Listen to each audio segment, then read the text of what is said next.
How can I find an apartment in Germany?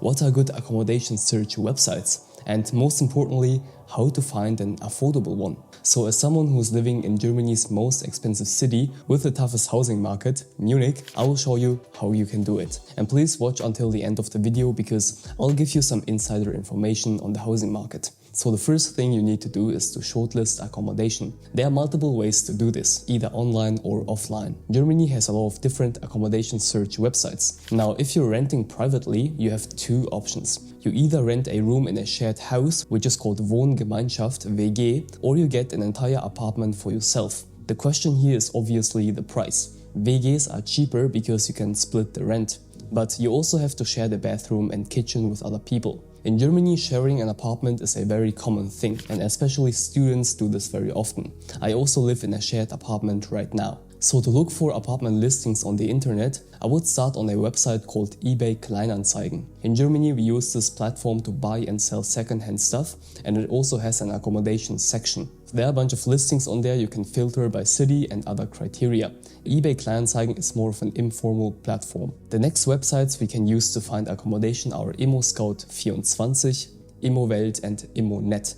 Different from eBay Kleinanzeigen, these are more professional sites. They are real estate portals. ImmoScout24 is probably the most well-known website for real estate in Germany. Here you can also sell your houses for hundreds of thousands of euros. It's very simple to use, just type in the city and other criteria and you can browse through different listings. Now keep in mind that on ImmoScout, the apartments are going to be on the pricier side of things and the competition is also very high. From students to older people, this platform has many users. The offers on these websites are public and in big cities they get a bunch of requests within minutes after they go online. So here you need to be really quick and have all your documents ready.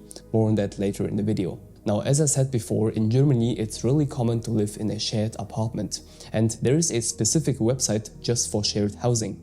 It's called WG gesucht. If you're fine with having other people living in the same apartment, this is the way to go. Now in some major cities, WG gesucht can be really competitive because there are so many people looking for an apartment, but there's not enough supply. But in most cities, WG gesucht is actually the best option to get an apartment. You just need to know how to contact the owner properly and make a good impression.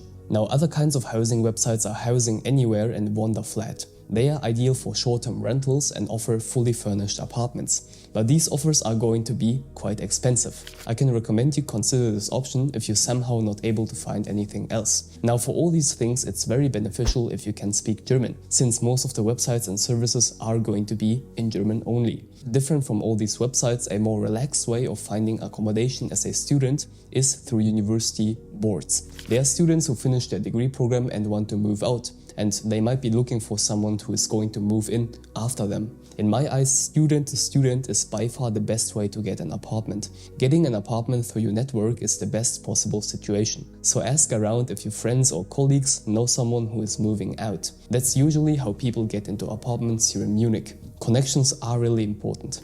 By the way, local newspapers are also an underrated way of looking for apartments. Not many people know about this one. There is also the option to go for student accommodation that is organized by the student union in every university city. If you manage to get in, you're lucky because you can live for 300 euros or cheaper. That's the dream of every student. But they can have long waiting lists. In Munich, I've seen waiting periods that are 10 semesters. Like, what? 10 semesters? That's like 5 years. In smaller cities, it might be 2 to 4 semesters, but about 40% of students who study in Germany go for student accommodation, so it's definitely possible to get a spot. There are also private student accommodation providers in every university city. I'm gonna make a dedicated video about how to apply for a student residence in Germany, so subscribe. Now once you've found apartments that you like, you have to send an application. And here you need to stand out from the crowd. Multiple people apply for one apartment listing. Usually you send an email or contact the landlord via direct message. If you're planning to apply for apartments, the first thing I want you to do is create a good template for the application. To make the best possible impression, write about yourself, what your background is and so on. You can then reuse this template every time you see a new listing. Speed is really important.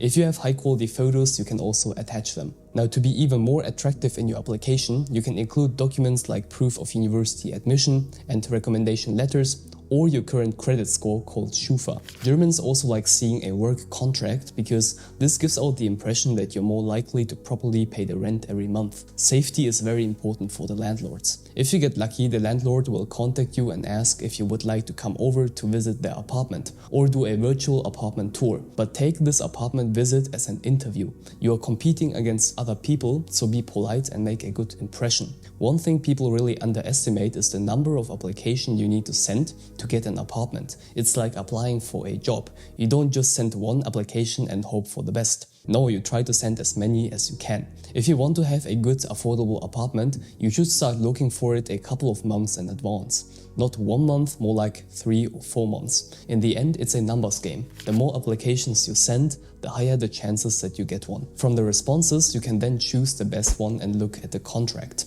Okay, but before you sign the contract, there are some things you need to keep in mind. Please never sign a contract until you actually see the apartment yourself, either online or offline.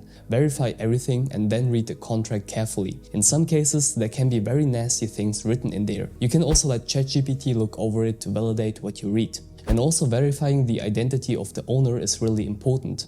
There are quite some scams going on out there, so you have to be careful. In case you find incredibly cheap accommodation in the city center, trust me, they don't exist. In the city center, housing is very expensive. The trick is these people claim that they're not in the city at the moment and they will bring the keys later.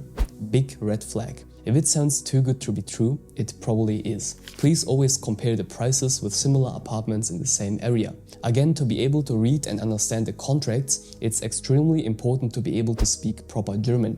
It's already hard for Germans to find accommodation, so make sure you learn German even if it's the basics. You will need it here in Germany. That's what I also teach in my language learning program Speedy German. If you're serious about learning German, check it out. It's the top link in the video description. Now, searching for apartments and renting them is not the easiest process, and you need to pay attention to a couple of things. In Germany, you have to pay something called Kaution every time you rent an apartment. Kaution is a safety deposit, and it's usually 2 months of rent. You pay this amount up front when you move in, but you get the money back if you move out. If you break something in the apartment or for some reason you can't pay the rent that month, the landlord is going to pay for it with the money from the Kaution. So let's say your rent is 600 euros. Here you have to pay 1,200 euros extra as the Kaution. And in Germany, the rent is divided into 2 parts. Kaltmiete or basic rent, the cold rent, is the basic price of the apartment you are renting. This price doesn't include utility costs like water, electricity, heating or internet. When you add all the costs of utilities to the basic rent, you get the Warmmiete. This is the warm rent, the total rent you pay.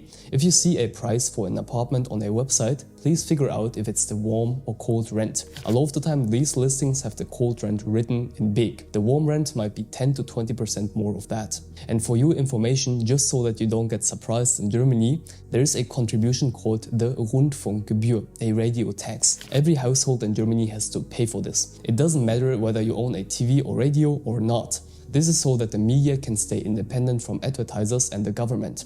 The broadcasting fee currently costs 1836 per month per household. This is not per person, it's per household. So if you live together with others like in a WG, you can share this cost. Now there are cities in Germany that are almost unaffordable, like Munich and Frankfurt, but there are also still a lot of areas in Germany that have extremely cheap accommodation. I made a video about the most affordable cities in Germany, especially for students.